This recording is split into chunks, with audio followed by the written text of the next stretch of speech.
ओडिशावासी को देशवासी को समस्त को नमस्कार।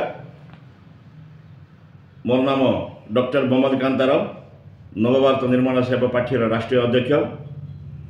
कहबार मुख्य उद्देश्य वर्तमान इलेक्शन डिक्लेयर होगा ओडिशार एवं केन्द्र एमएलए एमपी पाई, किंतु देशर निजर स्थिति कौन सरकार दृष्टि न रखी केंद्र सरकार राज्य सरकार मोदी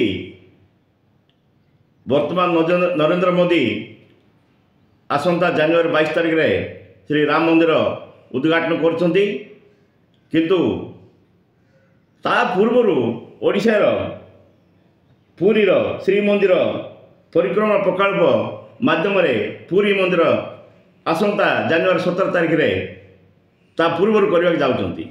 यार उद्देश्य कौन? देशर आउ कौन सी समस्या नहीं, मंदिर करा जाओ मना नहीं। ये इलेक्शन पूर्वर दुईटा दलर बीजेडी बीजेपी उद्देश्य कौन? खाली मंदिर के नहीं राजनीति करछंती, मंदिर मत चिंताधारा करछंती।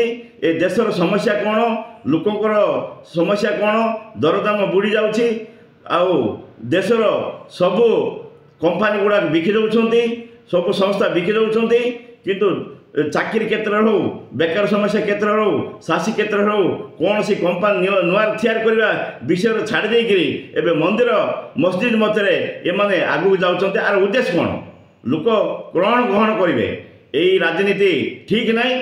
आम नवभारत निर्माण सेवा पार्टी आम नुआ विकल्प आने चाहूँ, जोटा कि लोकंकर समस्या, लोकंकर अधिकार, लोकंकर मौलिक अधिकार, लोकंकर धन संपत्ति अधिकार, चाकरी क्षेत्र अधिकार, यही नहीं कि आम नवभारत निर्माण सेवा पार्टी यही निर्वाचन मंडल को आगामी 2024 आम प्रस्ताव रखुचु। देश प्रगति केमी हम, लोकंकर उन्नति केमी हम, लोकंकर समस्या केमी दूर हम, आ लोकंकर खाइबा पीवा रहा सब दरदाम जोटा कि बढ़ी बढ़ी चली तेल पेट्रोल डीजेल पिजेल ताको केमी कमेवा यही नवभारत निर्माण सेवा पार्टी मुख्य उद्देश्य। तेणिक यही मंदिर राजनीति को दूरे करी लोकंकर समस्या उपरे दुईटा दल बीजेपी एवं बीजेडी दृष्टि रखिबे बोली आमे डिमांड करछु।